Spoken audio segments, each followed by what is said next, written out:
What if I told you that the most powerful story of Christianity was not lost, it was silenced? That the real Mary Magdalene was not the frail, repentant woman you were taught, but a spiritual leader, a keeper of secrets, and perhaps the key to understanding what has been erased from the Bible? Well, when we start looking at Ethiopia, at the ancient manuscripts in Gs, and at a Christian tradition that never bowed to Rome, everything changes place. For centuries, we have been taught to accept a single version of faith, as if it had come down ready-made from heaven.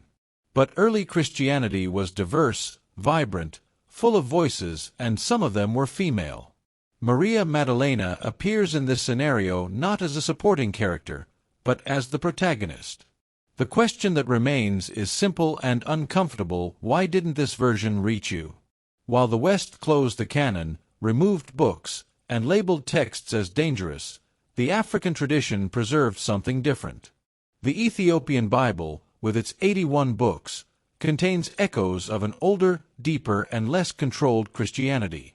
And at the center of it all is Mary Magdalene, disciple, apostle, prophetess. And perhaps much more than they dared to record. Now tell me something, and write it in the comments. Where are you watching this video from? It's always incredible to see how this story resonates in different places around the world. Because at the end of the day, it doesn't matter the country when the truth begins to emerge, it calls out to those who are ready to listen. And if you feel a slight discomfort, a curiosity that you can't ignore, don't worry. That's exactly how every journey towards the story that the Church didn't tell begins. The real Mary Magdalene, according to Ethiopian tradition, appears in a very different way from that fragile and distorted image that the West popularized.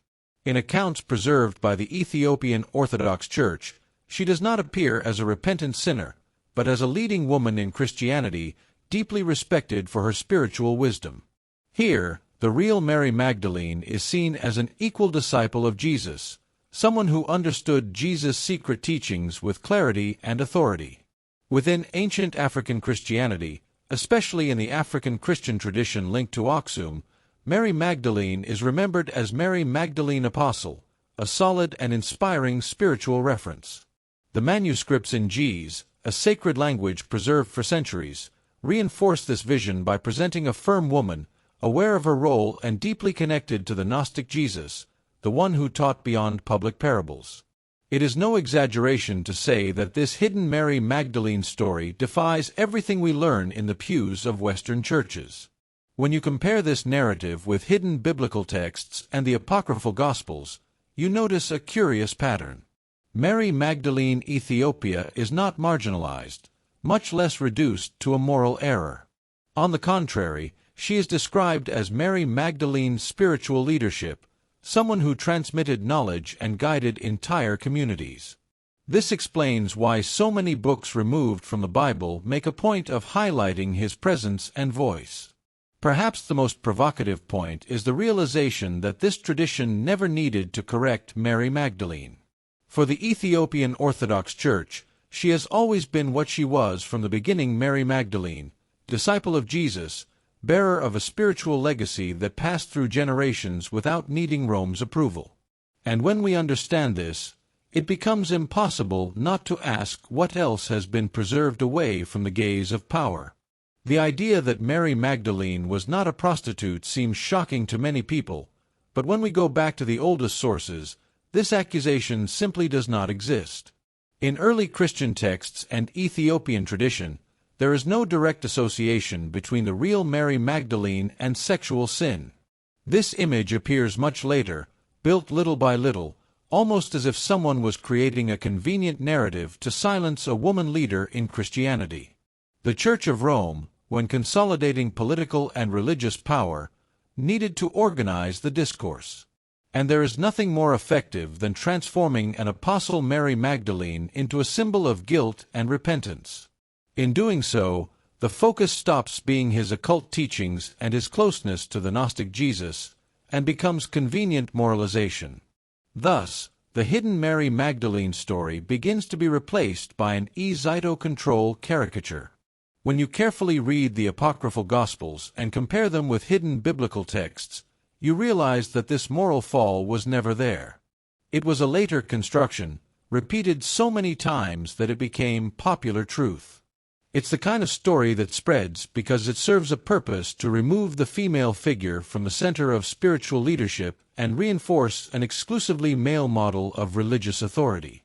Perhaps the more honest question is, why would a woman who walked with Jesus, who understood his secret teachings, and who was recognized as Jesus' disciple Mary Magdalene, need to be degraded in this way?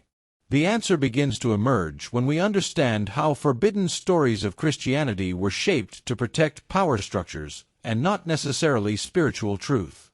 It was in the year 591 A.D. that one of the most decisive and silent movements in the history of Christianity took place. In a public sermon, Pope Gregory I did something that would forever change the perception of Mary Magdalene. He merged different biblical characters into one. Without presenting solid textual evidence, he associated Mary Magdalene with the anonymous sinful woman in the Gospel of Luke and with Mary of Bethany. From then on, the real Mary Magdalene began to disappear in the eyes of the people. This detail is often overlooked, but it is crucial. No text in the canonical Gospels states that Mary Magdalene was not a prostitute. This connection arises exactly in this sermon. In other words, it was not Jesus, nor the apostles, nor the ancient manuscripts that created this image. It was an institutional decision. Meanwhile, Ethiopian tradition and the manuscripts in Gs preserved a hidden Mary Magdalene story, intact, far from this forced fusion. When you watch this episode carefully, you can see the psychological impact of the maneuver. When you mix characters, you confuse the reader and redefine collective memory. Mary Magdalene, apostle of the apostles, is no longer seen as spiritual leadership and begins to occupy the place of guilt. It's a subtle but extremely effective move to erase the female presence in early Christianity without having to erase her name.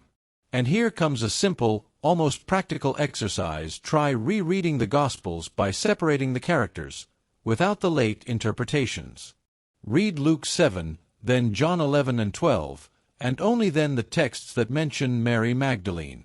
When you do this, the narrative completely changes. It's like adjusting the focus of an ancient lens. Suddenly, Jesus' disciple Mary Magdalene reappears clearly, and the question is no longer who did she sin? To become why did she need to be confused? Few people stop to think about the weight of this detail. Mary Magdalene was the first witness to the resurrection. It wasn't Peter, it wasn't John, it wasn't any of the men who would later lead the church. According to the canonical Gospels themselves, it was she who found the empty tomb and heard the voice of the resurrected Jesus.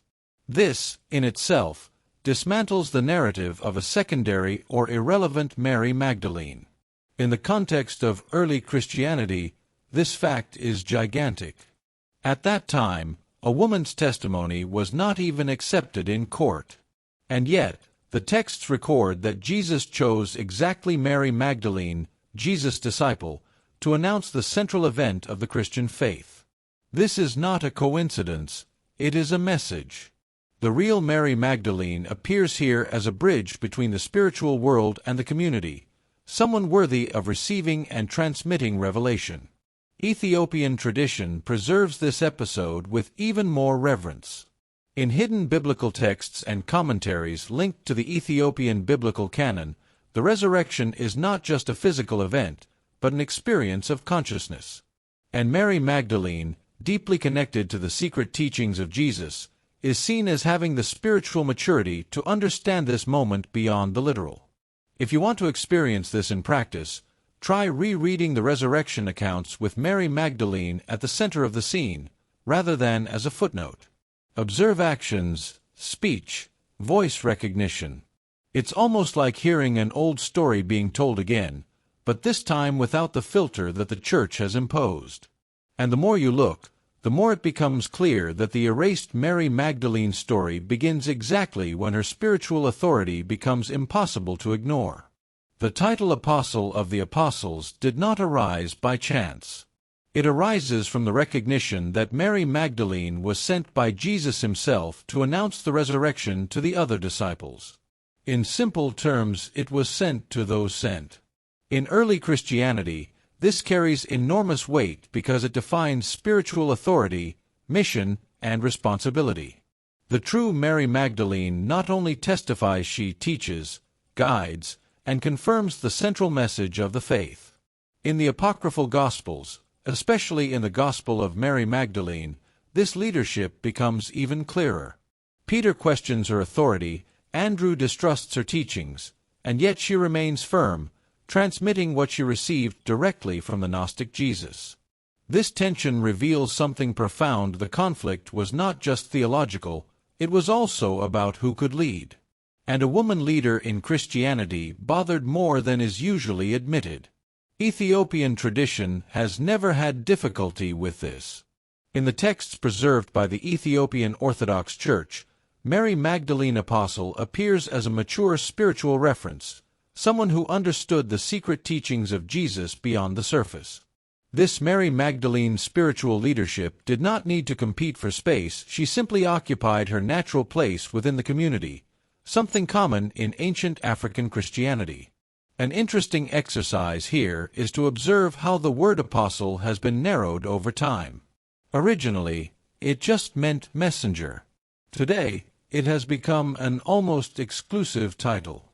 When you return the original meaning to the word, Mary Magdalene, apostle of the apostles, stops being controversial and becomes coherent. And this opens up an inevitable question: how many other leaders were erased by the same process? If this part of the story moved you, comment below. Was Mary Magdalene really the apostle of the apostles, or does this surprise you?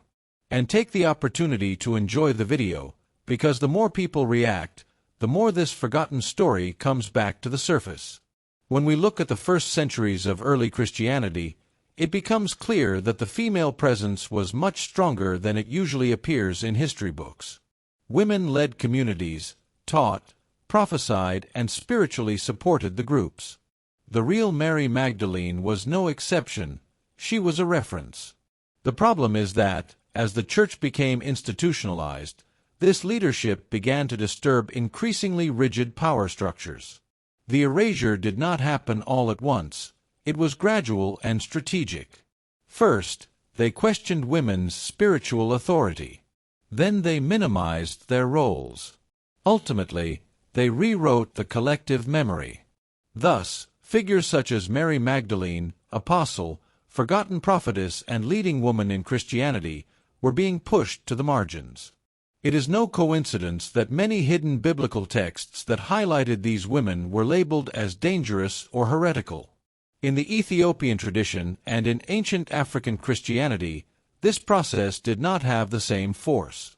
The Ethiopian Orthodox Church has kept alive the idea that the Spirit blows wherever it pleases, regardless of gender.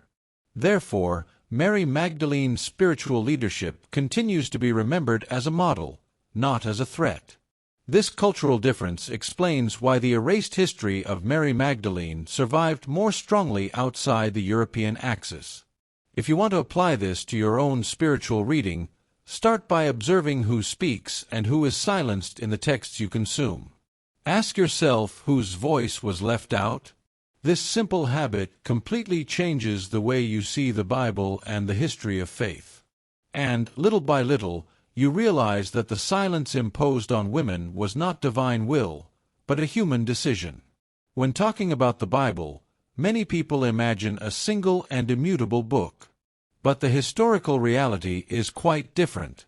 The Ethiopian biblical canon preserves 81 books in some traditions, up to 88 while the West has settled on 66. This difference is not a technical detail. It completely changes the way we understand early Christianity, the secret teachings of Jesus, and the place of figures like the real Mary Magdalene within the faith. In the West, the process of defining the canon was marked by exclusions. Books removed from the Bible, texts considered dangerous, and apocryphal Gospels were left out because they did not align with Rome's theological project. The Ethiopian Orthodox Church followed another path. She preserved ancient manuscripts in Gs, respecting African Christian tradition and keeping alive a broader, less filtered spiritual memory. This preservation makes all the difference when we talk about Mary Magdalene's hidden history. In the Ethiopian biblical canon, ancient African Christianity maintains space for narratives where women silenced in the Western Bible continue to have a voice. It is not that Ethiopia invented new texts, she just didn't delete the old ones. It's like comparing an intact library with one that has undergone selective cuts. If you want to start exploring this in practice, it is worth looking for annotated translations of the Ethiopian canon, as well as studies of the Book of Enoch and other texts preserved outside the European axis. This reading habit broadens the spiritual horizon and helps to understand why the story that the Church did not tell about Mary Magdalene and early Christianity still resonates so strongly outside the West.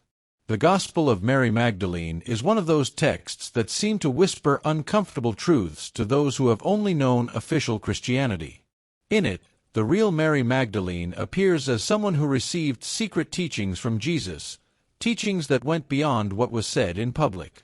It is no surprise that this text was classified among the hidden biblical texts and ended up outside the Western canon, even though it circulated widely in early Christianity. In Ethiopia, the logic was different.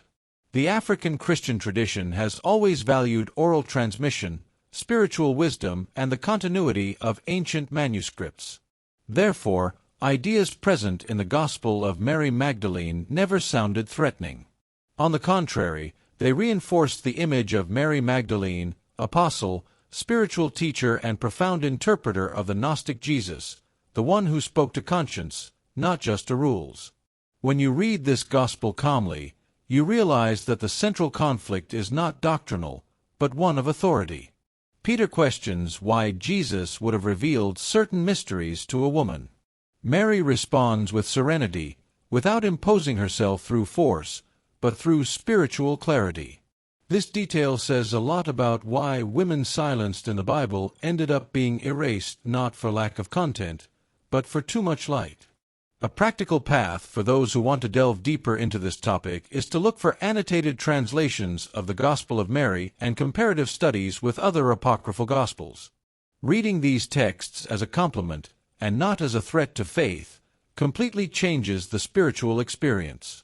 Little by little, the Mary Magdalene forbidden texts stop seeming dangerous and start to sound familiar, like something that has always been there, waiting to be rediscovered. The Ethiopian Orthodox Church occupies a unique place in the history of Christianity. While Rome became the center of religious power in the West, Ethiopia followed its own path, deeply rooted in African Christian tradition. This independence was not just political, it was spiritual. It allowed hidden biblical texts, ancient practices, and interpretations closer to primitive Christianity to continue to live on, without the need for external approval. Unlike what happened in Europe, Ethiopia never went through a standardization process imposed by councils controlled by emperors. The Ethiopian Orthodox Church kept its manuscripts in Ge'ez, preserving a symbolic, mystical, and profound reading of the faith. In this context, the real Mary Magdalene was never reduced to stereotypes. She remained as Mary Magdalene's spiritual leader, disciple of Jesus, and reference of legitimate spiritual authority. This autonomy explains why the 81-book Ethiopian Bible has survived practically intact. The Ethiopian biblical canon was not shaped to please power structures, but to preserve sacred memory. And when you understand this, you realize that the Mary Magdalene history erased in the West found refuge precisely in a church that never needed to erase voices to sustain itself. A simple exercise here is to compare the history of the Ethiopian church with the trajectory of European churches. Notice where there was imposition, censorship, and exclusion, and where there was continuity and preservation. This comparison helps to understand why so many truths hidden by the Church of Rome still breathe in ancient African Christianity, just waiting for someone to have the courage to listen. In Ethiopian iconography, Mary Magdalene appears in a way that surprises those who only know Western images. No submissive posture or haggard look. The real Mary Magdalene is represented with royalty, firmness in her body, and clarity in her eyes. She often holds a scroll, a symbol of knowledge, or is surrounded by subtle flames, a sign of spiritual authority and the presence of divine fire. This fire is not destruction, it is consciousness. Within ancient African Christianity, fire represents enlightenment, living word, and spiritual transmission. By portraying Mary Magdalene with this symbol, Ethiopian tradition reinforces her status as Mary Magdalene as a spiritual leader and prophetess forgotten in the West. It is an image that communicates, without words, that she not only received secret teachings from Jesus, but was able to sustain and transmit them. Another important detail is body posture. Unlike European iconography, where she usually appears kneeling or bowed, in Ethiopia Mary Magdalene is standing in a frontal position, often at the same level as the apostles. This speaks directly to the apocryphal Gospels and the vision of Mary Magdalene, apostle of the apostles, someone who takes up space, does not ask for permission to exist. An interesting practice is to compare images. Take an Ethiopian depiction of Mary Magdalene and place it next to a European Renaissance painting. Observe the colors, the symbols, the posture. This simple visual exercise reveals how art was also used to shape theology. And, in this contrast, the erased history of Mary Magdalene begins to rebuild itself before your eyes. Within the Ethiopian tradition, there is a fascinating narrative thread that almost never appears in Western scholarship: the idea that Mary Magdalene traveled to Africa after the events of the resurrection. This tradition does not emerge as an isolated legend, but as a living part of ancient African Christianity, transmitted for centuries in communities linked to Aksum, where faith, history, and memory walk together. Here, the real Mary Magdalene does not disappear from history, she continues to move. According to these reports, Mary Magdalene arrived in Ethiopia as a spiritual messenger, bringing with her secret teachings from Jesus and a deeper understanding of the resurrection as a transformation of consciousness. The Mary Magdalene trip to Africa is not seen as an escape, but as a mission.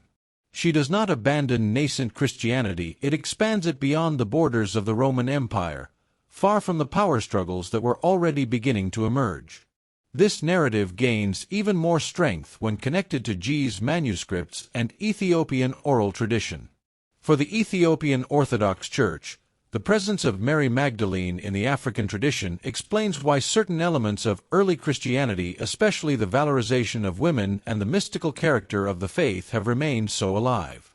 It's not about proving it with modern maps, but about understanding how faith moved before it was institutionalized. A practical way to reflect on this is to observe how great spiritual transformations almost always happen on the margins, far from the centers of power. When imagining Mary Magdalene, a disciple of Jesus, walking through African lands, teaching, guiding, and forming communities, the story that the Church did not tell takes shape. And this naturally leads us to the next question: what exactly did she teach in these lands? Now I want to hear from you. Have you ever heard that Mary Magdalene may have traveled to Africa? Comment here what surprised you the most so far and share this video sometimes. The truth just needs to circulate to awaken those who are ready. In Ethiopian tradition, Mary Magdalene is not only remembered as a traveler or messenger, but as a forgotten prophetess and active preacher in the lands of Ethiopia. The real Mary Magdalene appears teaching communities, interpreting the secret teachings of Jesus and helping to form a living spirituality deeply connected to inner transformation. Here, ancient African Christianity does not separate faith from practical wisdom, everything goes together. Accounts preserved by the Ethiopian Orthodox Church describe Mary Magdalene's spiritual leadership as someone who spoke with quiet authority, without imposition. She taught through parables, symbols, and spiritual experiences, something very close to the Gnostic Jesus presented in hidden biblical texts. It was not a speech of fear or punishment, but of awareness, responsibility, and spiritual maturity, exactly the type of message that disturbed rigid structures. This role as a preacher helps explain why so many women silenced in the Bible have disappeared from official records. A woman teaching, prophesying, and forming spiritual leaders directly challenged the model that Rome was trying to consolidate. In Ethiopia, this presence was never seen as a threat. On the contrary, it was a sign of continuity with primitive Christianity, where the Spirit does not choose gender, it chooses inner preparation. If you want to apply this concept to your own spiritual life, try observing how you transmit what you learn. Teaching is not dominating, it is illuminating paths. Mary Magdalene, a disciple of Jesus, did this by living what she taught. This stance, simple and profound, leaves a question in the air: has true spiritual authority always spoken more quietly than we imagine? The hypothesis of Mary Magdalene's bloodline is, without a doubt, one of the most sensitive and intriguing parts of this story. Within some ancient traditions, especially outside the Roman axis, the idea arises that Mary Magdalene was not only a disciple and apostle, but also the bearer of a sacred lineage, directly linked to Jesus. This possibility has never been openly debated in the West, not for lack of records, but for fear of the impact it would have on the structure of institutionalized faith. In the Ethiopian tradition and in currents of ancient African Christianity, the notion of sacred blood is not seen as a scandal, but as continuity. Jesus' lineage would not diminish his spiritual message; on the contrary, it would make it even more human and accessible. Mary Magdalene of royal blood then appears as the guardian of this inheritance, someone responsible for protecting not only Jesus' secret teachings, but also an offspring that needed to remain beyond the reach of Roman power. Hidden biblical texts and some apocryphal Gospels never state this explicitly, but leave symbolic clues.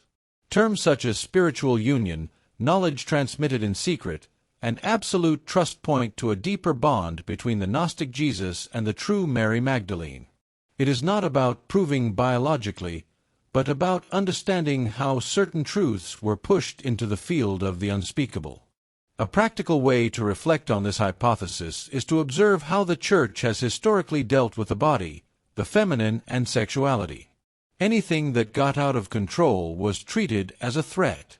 When considering Mary Magdalene's sacred lineage, we realized that perhaps the greatest fear was not heresy, but the possibility that the sacred continued to be alive, incarnate, and beyond institutional control. For Ethiopian tradition, Aksum is not just an ancient city, it is a living spiritual center, guardian of mysteries that have spanned millennia.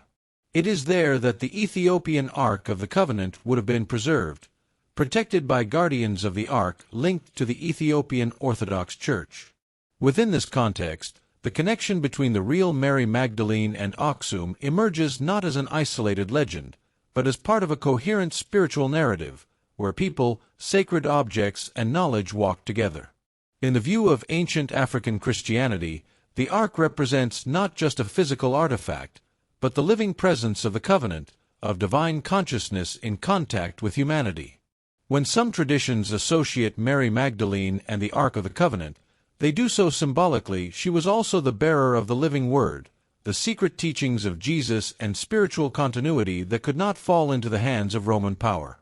This connection gains strength when we remember that Aksum has always been seen as sacred and protected territory. The erased history of Mary Magdalene finds a natural refuge in this setting. While Rome organized dogmas and eliminated forbidden texts, Ethiopia preserved both ancient manuscripts and deep spiritual traditions. The idea of Mary Magdalene as guardian of memory, sacred lineage, and knowledge fits perfectly into this context. An interesting exercise is to change the traditional question. Instead of "Where is the Ark?" ask who kept the meaning of the Ark. When you look at it from this angle, Mary Magdalene's sacred lineage stops being just speculation and starts to function as a symbol of spiritual continuity. And that naturally leads us to the next point: what happens when a voice like that is forgotten and then rediscovered? Rescuing the forgotten voice of Mary Magdalene is not just a historical exercise, it is a spiritual movement. When we bring together Ethiopian tradition, the ancient manuscripts in Gs, the apocryphal Gospels, and ancient African Christianity, the real Mary Magdalene reappears with strength, coherence, and purpose. She stops being a distorted character and returns to being what she always was: disciple of Jesus, spiritual leader and bearer of a legacy that has spanned centuries. This rescue also forces us to face an uncomfortable truth: many stories were shaped to maintain power structures, not to preserve the essence of the message. The erased Mary Magdalene story reveals how women silenced in the Bible had their teachings hidden or discredited. Still, its influence never completely disappeared, it just waited for the right moment to emerge again. Mary Magdalene's spiritual legacy is less linked to titles and more to inner posture.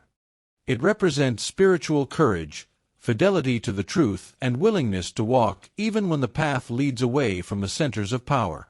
Within the African tradition, his example teaches that spirituality is not blind submission, but living awareness, something that anyone can cultivate on a daily basis through reading, reflection, and attentive silence.